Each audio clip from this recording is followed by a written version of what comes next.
El olvido da vueltas en la memoria y trae un encuentro. Rodolfo Alchurrón, Eduardo Rovira.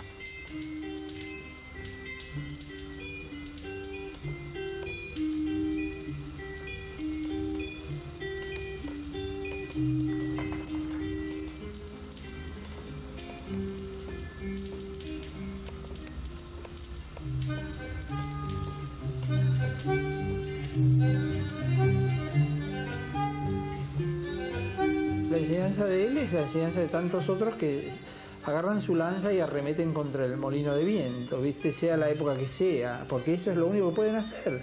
Como una abeja hace miel, ¿viste? El tipo tiene que hacer eso.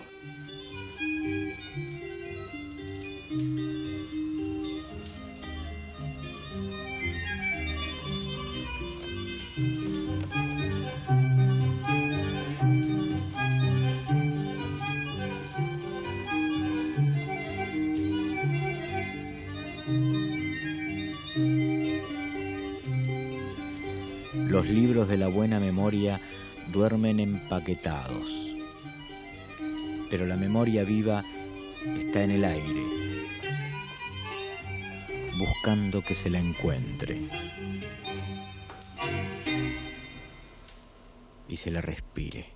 Creo que las últimas décadas han sido muy ricas en pensar la historia a través de la ficción. Muchas novelas hay en los últimos años que se han tramado sobre la urgencia, realmente la urgencia de volver al pasado argentino para entender el difícil presente argentino. A mí en particular me interesa muchísimo esa corriente, me considero comprometida con ella. Lo que yo creo que por ahí es fundamental, no sé si para vos te pasa también, a mí me parece que este final de siglo lo que me está obligando, digamos, como a hacerme más responsable en el sentido de cómo organizar esa memoria que quedó trunca, digamos, qué raíces tiene, desde qué punto de vista perspectiva uno la mira. La raíz de la memoria nos visita. Buenas tardes, hermanos. Mi nombre es Fresia Milico. Soy nacida en Huichucón.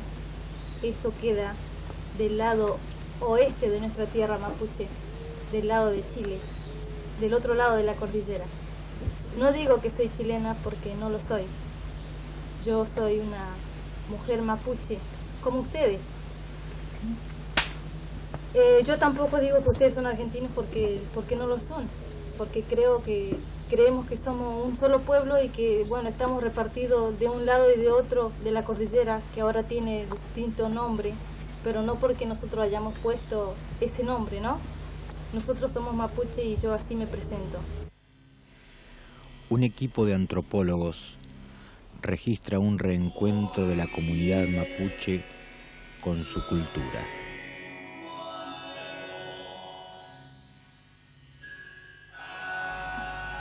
Así que espero que la próxima vez ya me van a contar con el equipo.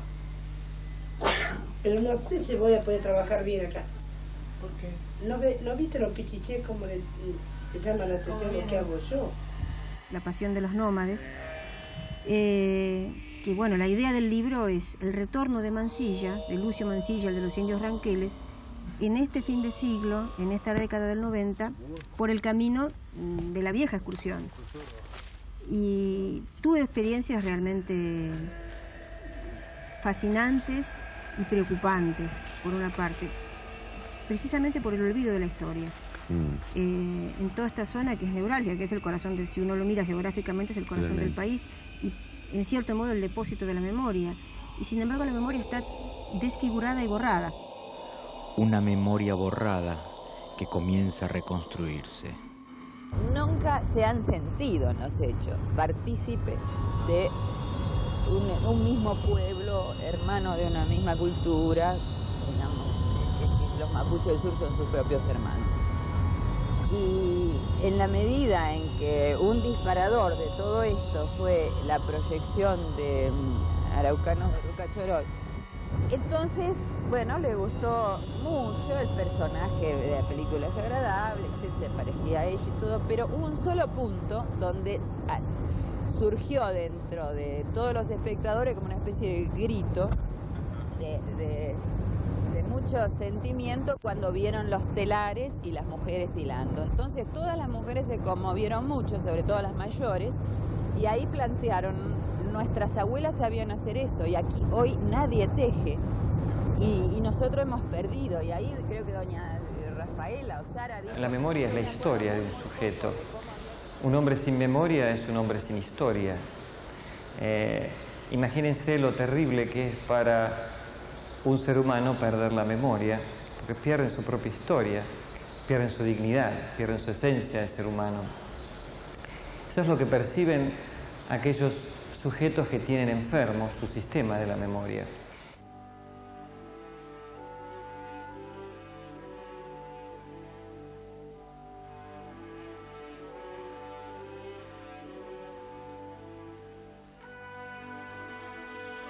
Todos los libros que he escrito tienen muchísimo que ver con la memoria colectiva. Están siempre en torno al mismo tema. Hay, como en la pintura, hay temáticas, obsesiones, hay ejes semánticos de una obra.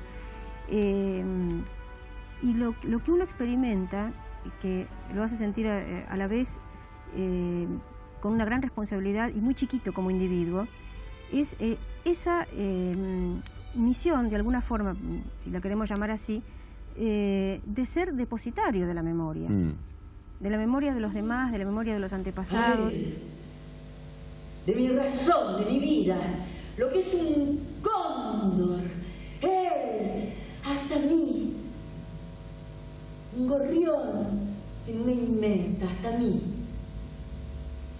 la más, una humilde en la bandada, un gorrión.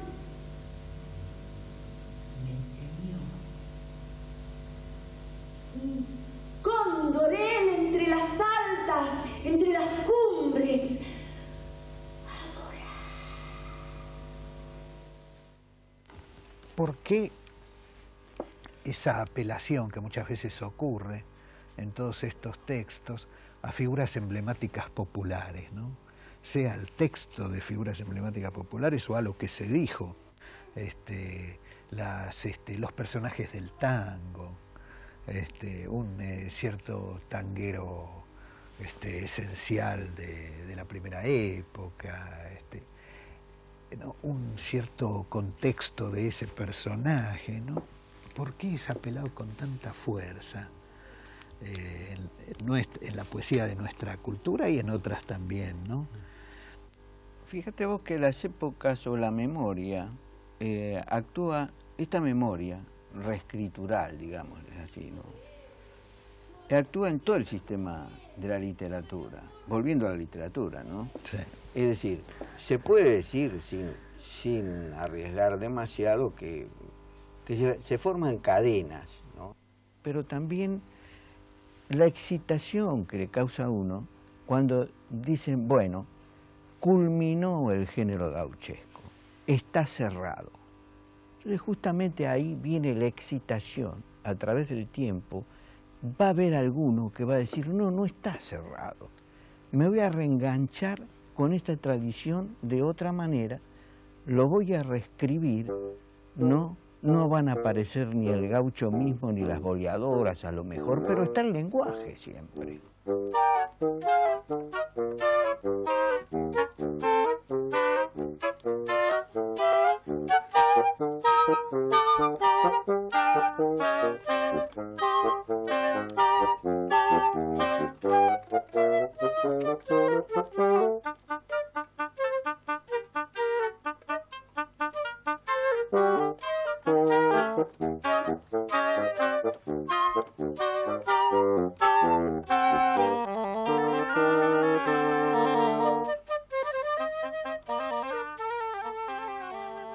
Y cada uno desde su época y con sus motivaciones particulares. Sí. Pero creo que es un movimiento hasta, yo digo, natural, ¿no? De la historia, de la literatura, de las artes, que además ha hecho este caso más que reescribir, reescribir constantemente los modelos, la además, época no es, clásica. y yo pienso, no es solamente porque piense que ese modelo da más, porque sepa que ahí hay una riqueza virtual todavía que tiene que ser desplegada, no únicamente por eso, sino también porque no acepta ya que sea solamente eso. Hay un momento de cansancio, ¿no es cierto? Hay un momento de insatisfacción en términos de la repetición, por más que se trate de una obra maestra, por más que se trate de una obra señera, hay que hacerle dar más.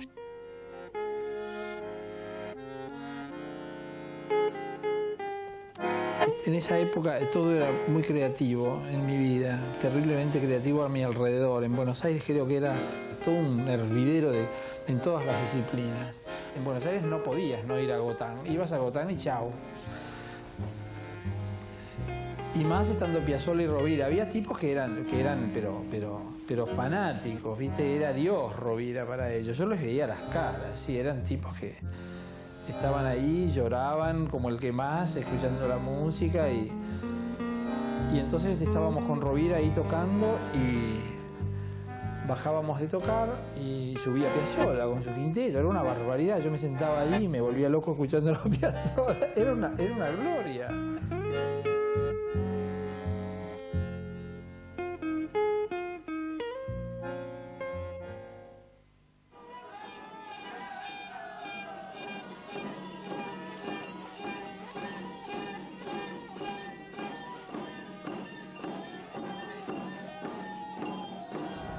Fue un proceso en el cual ellos iban viendo más contactos con el resto del pueblo mapuche, al cual ellos saben hoy día que pertenecen, que son de un mismo tronco étnico. Y que en el momento que nosotros llegamos, bueno, al estar inserto ahí en la pampa húmeda, en una zona absolutamente alejado del resto de su pueblo indígena, estaban todavía sin tener claridad sobre esta estrategia. Yo estaba pensando cuando vos hablabas de las pérdidas, de que no queda nada. Bueno, yo creo que justamente lo que queda es la memoria. Claro. Y que lo que tenemos que hacer, lo que nos cabe hacer como artistas es trabajar sobre esa memoria que se va borrando. Yo he visto, bueno, como te comentaba al principio, que en determinados lugares, pavorosamente, se va la realidad del pasado, el fundamento de la vida presente se va como carcomiendo, disolviendo, y para eso estamos nosotros, para evitar que se carcoma del todo. Ese es el único patrimonio que yo creo que queda. Se va a tratar el tema de las banderas porque somos un pueblo y estamos tratando de tomar nuevamente nuestra identidad, la que estamos perdiendo, y creemos que debemos volverla a retomar porque es nuestra identidad. No tenemos por qué tomar una identidad prestada para presentarnos o para hablar, porque tenemos todo aquello que forma un pueblo, una nación, ¿no? Tenemos una lengua, tenemos una religión propia, una vida social propia. Entonces, esto es una forma de identificarnos, la bandera. Como cada país tiene su bandera, nosotros también queremos tener la nuestra y decir esta es nuestra, y ahí está nuestra bandera mapuche. Los símbolos de la memoria. Creo, a veces pensé que hay una especie de impronta genética en estas mapuche toldenses, porque aprendieron con una rapidez y con una capacidad que probablemente ninguno de nosotros podría haberlo hecho. Manos que hablan la lengua de la memoria. Bueno, ese es el tema nuestro, tratar de reivindicar nuestra lengua, nuestra cultura, y lo estamos logrando bastante rápido. No creíamos que iba a ser tan rápido, pero en nuestro pueblo lo estamos logrando. Y se está interesando la comunidad entera, no solamente el descendiente. El arte mapuche, el tejido, que más adelante esto iba a ser una escritura, porque nuestra lengua se habla pero no se escribe, pero en algún momento se iba a escribir. Lo que pasa es que se nos cortó el desarrollo de nuestra cultura. Y bueno, las obras están para eso, para emerger desde los huecos de silencio, no para taparlos, sino para hacer que lo que está silenciado salga a la vista y cobre voz. Abril cuyen meu, amutui, tanyimapu meu. Chumel tanyi pewer, que no afiel engañi, ayun Kantu, peu kalua minchiu. Kantu, thuam, ulua minchiu. Welu amutui kamapu. Tufa, chuman, amutui kamapu. Chuman. La memoria es la herramienta con la cual las distintas culturas buscan su identidad, encuentran su camino. Unos por el camino de la recuperación, otros por el camino de la creación. Si nosotros tomamos esa tradición, la reelaboramos, de alguna manera incorporamos los elementos que nos da nuestro tiempo, entonces sí, estamos respetando la tradición y estamos creando. En cambio, de la otra manera, claro, un folclorista no recrea nada, ¿entendés? Porque solo se limita a repetir lo que ya existía en el pasado. La obra tiene su sabiduría propia y de allí emerge todo. Me acuerdo hace unos años que cuando yo acababa de escribir este libro, antes de que se publicara, la revista Toda es Historia hizo un reportaje a escritores que, bueno, todos escribíamos sobre el texto de la historia y lo reformulábamos, ¿no? Éramos varios. Y todos, que tenemos estéticas distintas, coincidíamos en que dejábamos a la obra hablar, que no teníamos, ninguno tenía una receta, una tesis previa, un preconcepto acerca de un supuesto mensaje que se iba a explicitar en la novela. Eso surgía de la misma producción. Totalmente, sí. La única forma de que una obra realmente diga la verdad de sí misma. Fue un sol, hay que mirarlo, una prueba, un sol, fue, mi vida fue una fuerza, pero además...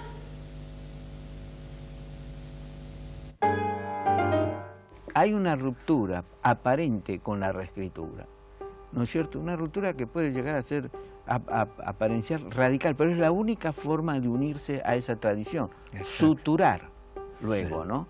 Queda suturado. Pero en ese momento en que está el modelo con las patas arriba y el reescritor lo está reescribiendo, parecería ser algo, el caos, porque eso está organizado de una manera.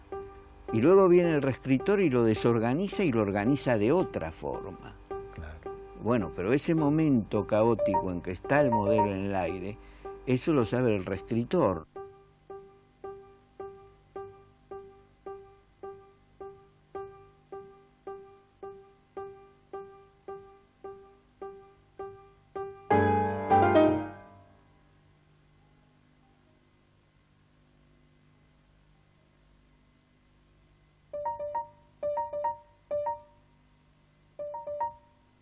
Amutui kamapu. Chuman. Kunum paye fiem fei. Kumethuam kem. Welu. Iwukuwu. Chikil. Traripel. Tukufiem afuelam rume. Tukufiem afuelam rume. Afin ganithuam. Afin ganithuam. Afin ganithuam.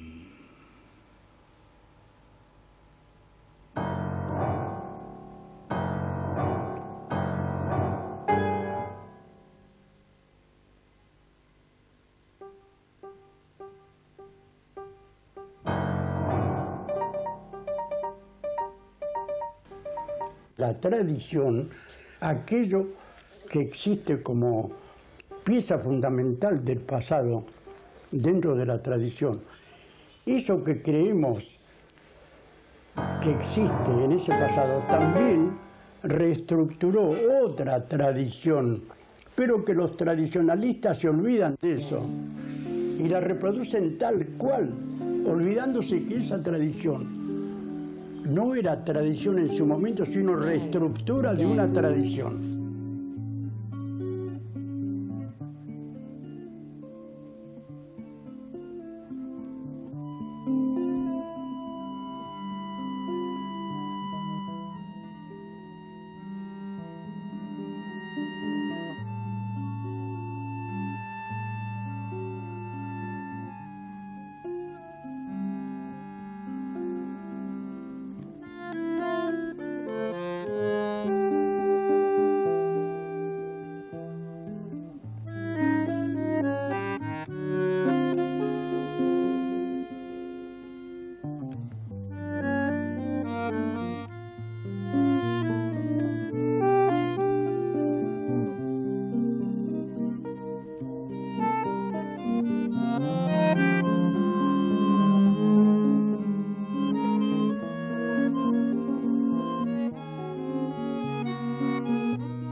Era una época en la que, casi como ahora, el mercado, el llamado mercado, estaba inundado de porquerías, ¿viste? Digámoslo así nomás, porque todos sabemos qué es eso. Inundado de porquerías que dan de comer a millones de personas.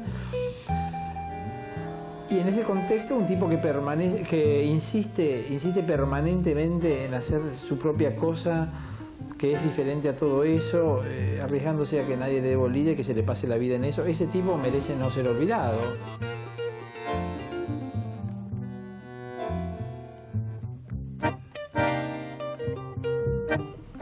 Por el camino de la memoria, Al Churrón va en busca de un encuentro.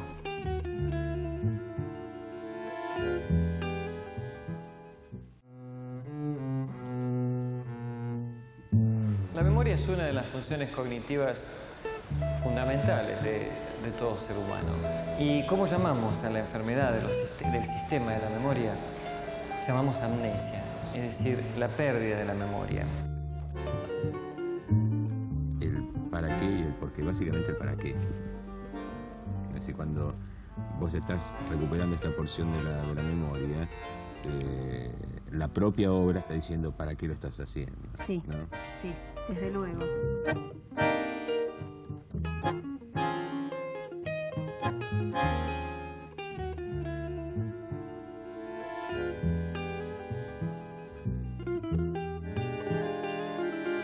Yo, en una época que lo que trataba de reescribir era, y para una época que de alguna manera todavía me dura, ¿no? Pero cuando empecé a darme cuenta que lo que quería reescribir era tangos, entonces a alguien le dije en algún momento, y además manejando ya en aquel momento una cierta información psicoanalítica, le decía, no viejo, yo no soy un poeta, yo soy un letrista del objeto parcial, ¿no?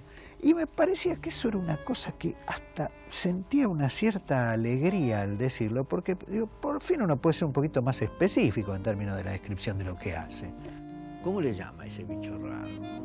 Poema, bueno, ¿qué es? Plagio. Parodia. Parodia, es la palabra, ¿no? Que ahora está de moda. Parodia, bueno, canto paralelo.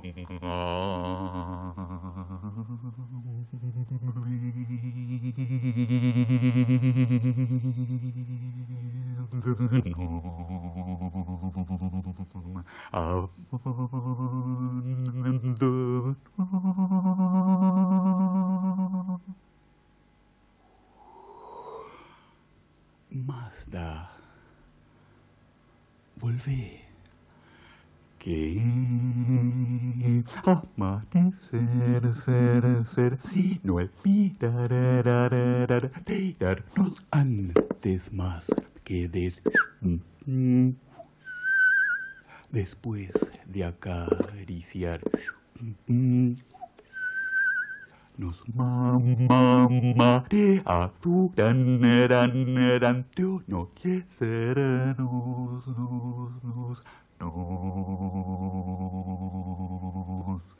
La necesidad que sentí yo y sigo sintiendo es la de relacionarme con el modelo vuelto arquetipo y estereotipo, y ver qué nueva vida puede tomar reescribiéndolo. Y he observado que toma una nueva vida, una nueva energía, diría yo, que revela muchos sentidos que están como escondidos. Y hasta yo lo he asimilado a una suerte de psicoanálisis del modelo, donde revela lo reprimido. Es decir, el modelo está en un corset de siglos, ¿no es cierto?, en un chaleco de fuerzas, y de pronto la reescritura lo libera todo esto y delira a gusto y revela estos sentidos que están como soterrados, digamos, ¿no? Pienso que el público de Buenos Aires, siendo un público menos atado a la tradición artística y cultural, pienso que puede recibir este tipo de experiencia de una manera mucho más libre, de una manera mucho más fresca, y en esas condiciones establecer una relación más directa con los elementos presentados.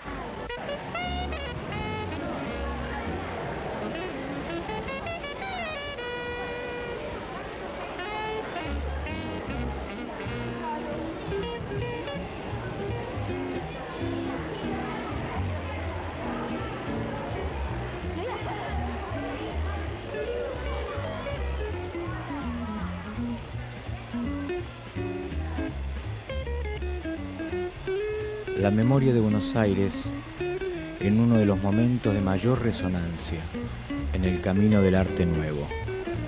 El Instituto Di Tella, los años 60. A mí me pasa ahora cuando vengo a Buenos Aires y veo exposiciones y qué sé yo, y es como, desde el punto de perspectiva desde donde vivo, noto que hay vacíos, hay temas que no se tocan, sí, aspectos conceptuales que no se tocan, donde ciertos valores de la experimentación y de la vanguardia han sido absolutamente suprimidos. Hoy se pinta cuadro 2x2, bastidor sobre tela, es decir, como, digamos, y donde se da posibilidad a cierto tipo de experiencias, las convierten en situaciones totalmente anquilosadas. Es como Argentina siempre lo veo como un país que no más que ir hacia el futuro, va hacia el pasado, pero en el sentido negativo de la palabra, ¿no? Como que, por ejemplo, eso que hablábamos hace un rato también, la idealización de los años 60. Sí. Bueno, bárbaro, Buenos Aires era una fiesta, pero Avellaneda, Barracas y eso no eran tal fiesta, ¿viste? Lo que sucedía en la manzana del Di Tella. Y hoy Sí. vos decís, históricamente, ¿qué pasó? ¿Qué quedó de eso?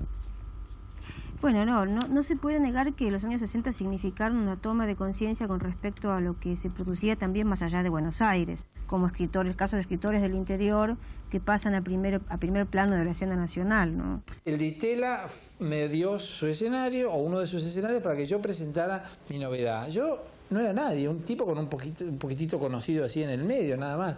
Esa era la época, eso tenía esa época. Mostrabas un cachito de talento o de inquietudes, digamos, y ya podías hacer algo. La memoria del arte argentino encuentra en Edgardo Vigo un artista diferente, con una obra que por su originalidad ocupa el espacio del silencio.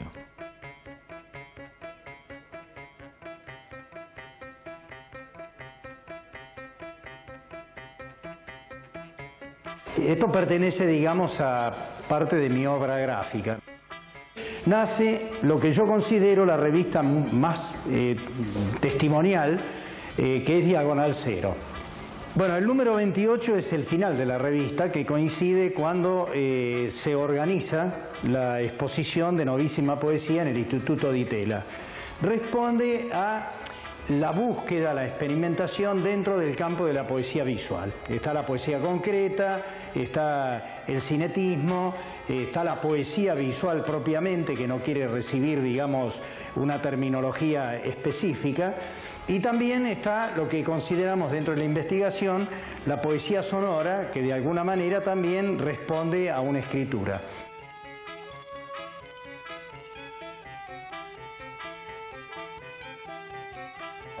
Yo creo que es imposible, ¿no es cierto?, cortar esa memoria tradicional, digamos, de los hechos históricos pasados, porque está como todo eslabonado, ¿no? Es decir, las respuestas de nuestro momento están sentadas en Boyce, el mismo Duchamp como antecedente más lejano, pero nadie puede prescindir de eso. La prescindencia es, digamos, como un acto voluntario. Es decir, bueno, yo tengo que abandonar, después del conocimiento que se tiene de estas obras, o de los autores de las obras, para poder desplegar lo mío. Pero eso no quiere decir de que a la larga lo que yo haga no esté incorporado con un sentido bastante cronológico, ¿no? Del por qué yo llegué a una cosa determinada o cualquier otro autor.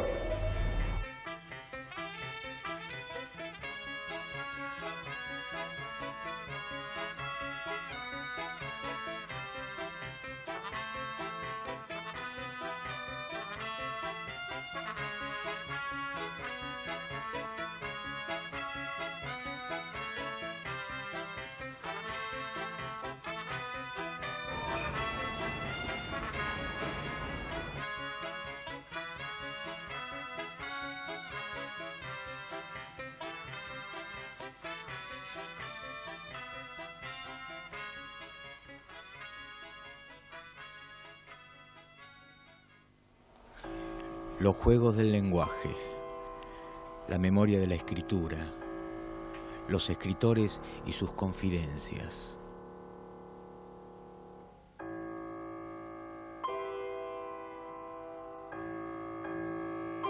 Y yo miraba como diciendo no, y me di cuenta que ahí uno a veces para escribir tiene que olvidarse del significado de las palabras. O sea, es como hay una especie de suspensión de la referencia directa para instalar como una referencia a otra cosa que sería la creación, ¿no? Claro. Pero para mí fue muy fuerte porque yo no es que pensaba, ahora me olvido, sino como procedimiento inconsciente. Digamos, al escribir uno se encuentra con que las palabras cobran como otra articulación que la que tienen en el uso, ¿no? Una nueva vida. Sí, un lugar de descosificación, de desoxidante, ¿no? Sí, sí. Y que no sabes a dónde te va a llevar una palabra, a dónde te va a llevar otra, y ni siquiera en un punto sabes lo que, digamos, te está llevando como arrastrando. No es una idea que querés decir y la decís, sino que el poner una palabra te produce una especie de viaje que, digamos, que te lleva, no hay broches de oro, ¿no? En la escritura, claro. Hay deriva. Los movimientos que la memoria transita buscando la materia prima para la creación artística.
Yo creo que Rovira fue un tipo que hizo lo que quería hacer dentro de sus límites, lo mismo que muchos hacemos.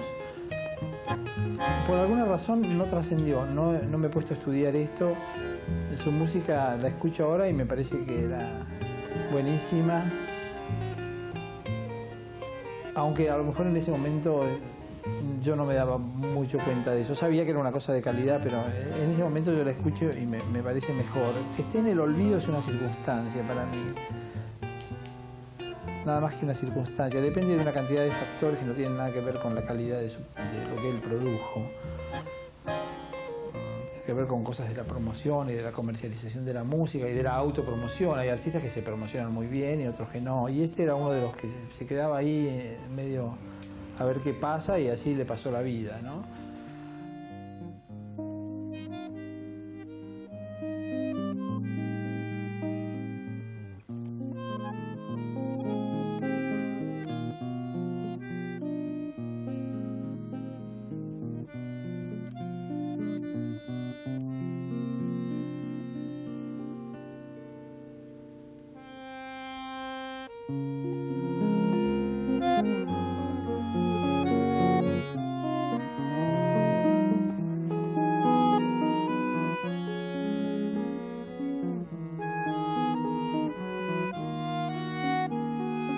Por lo que lo conocí, me parece que era una persona que iba haciendo lo que iba queriendo en la medida de sus posibilidades.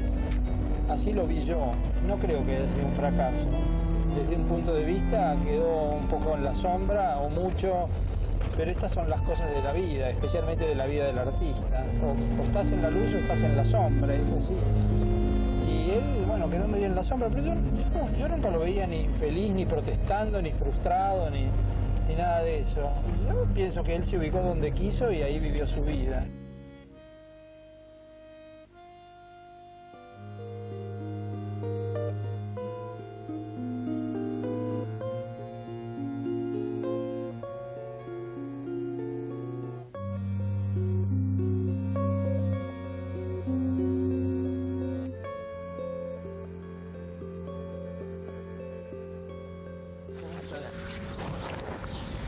No sabes la emoción que me da. Sí, a mí también. Muchos años. Sí, muchísimo. Más de 30. Sí. Me trae muchos recuerdos. Sí, ya sé. Lo vamos a pasar bien. Creo que sí. A pesar del calor. ¿Qué día? Yo hace un ratito que llegué. ¿Sí? ¿Es tu casa? Sí, es mi rancho. rancho? Es un rancho. ¿Tienes agua? ¿Para un Tengo sediento? jugo. Sí, bueno. Empecé a estrenar en Entre Ríos la última obra un concierto para el cuarteto, creo que era de viento. ¿Una en Mar del Plata se estrenó una vez una sinfonía en una iglesia? Sí. ¿Esa? ¿Hay grabación de esa? Sí, pero en cinta. Sí, alguna grabación hecha en el momento así nomás. Después la concertante número 5, que ganó el primer premio de honor de la provincia ¿sí? en el 71. ¿Está grabada esa también? Está grabada, pero en cinta. Sí. Y fue tocada en el Colón. Ajá. Fue tocada en el Teatro Argentino. Sí. Fue tocada en Bahía, creo, en Bahía Blanca. Y estaba muy enfermo.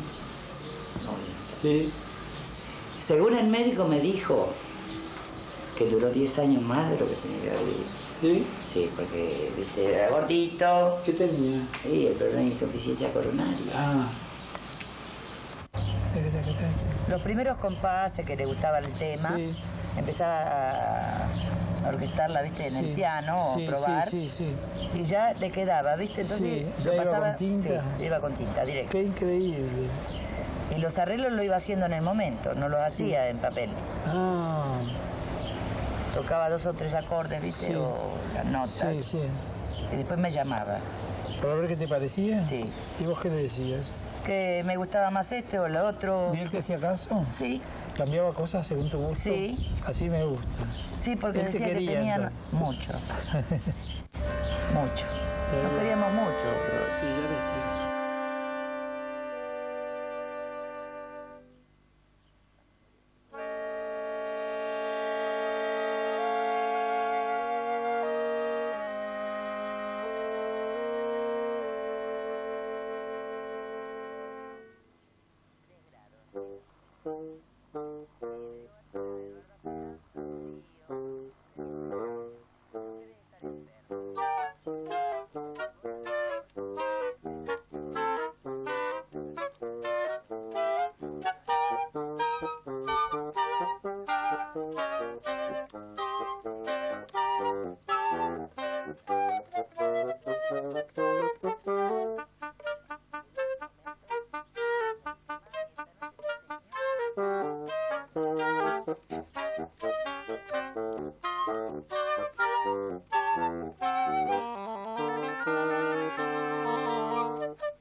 Lo que ha hecho este hombre y lo que no saben, porque hay cientos de obras hechas, no solamente de tango, sino de música folclore, de música contemporánea, de música clásica. Mucho, mucho trabajo.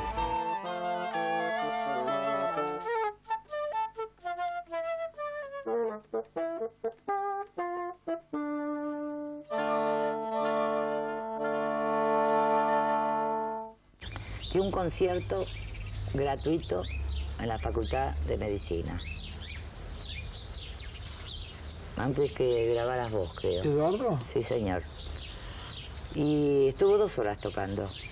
Las gradas todas llenas. ¿Solo? Digo, acá va a haber un fracaso. Bueno. Y yo me fui allá arriba a las gradas, ¿viste? Para ver el movimiento, los comentarios. Un poco la secretaria yo. Y aparte le daba mis opiniones, que eran importantísimas. Y Piazzolla estaba entre la grada. ¿Sí? Sí, señor. Entonces Eduardo empezó a improvisar con el bandoneón. Sí. Después improvisó con el piano. ¿Sabe qué improvisó? El arroz con leche. Primero se sonrieron, pero después hizo una sinfonía. Sí, claro. Tuvo 3/4 de hora. Y uno de los chicos dijo, a este no lo voy a aplaudir porque no es Piazzolla. Bueno, cuando terminó, arriba de los... Están en los diarios, están en el archivo. Se paraban para gritar, Rovira, Rovira, era una cancha. Sí. Y uno de los chicos lo deslumbró a Piazzolla, que estaba ahí. Sí. Y empezaron, Piazzolla. Entonces Eduardo le hace... quedó en el escenario. Sí. Bajó. Entonces Eduardo le entregó el bandoneón. ¿Ah, sí? Sí. Y empezó a improvisar con los mareados. 5 minutos y se terminó. Entonces Eduardo siguió tocando el bandoneón. Improvisó en bandoneón, hizo los mareados. Completo. Una sinfonía. Era Bach. Y él siempre decía que el maestro de los maestros es Juan Sebastián Bach. Piazzolla toda la vida lo ignoró. Para mí sí. En vez de Rovira no. Jamás lo ignoró. Él siempre decía que era un gran músico, que era uno de los mejores músicos de vanguardia.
sido bastante olvidado, muy olvidado.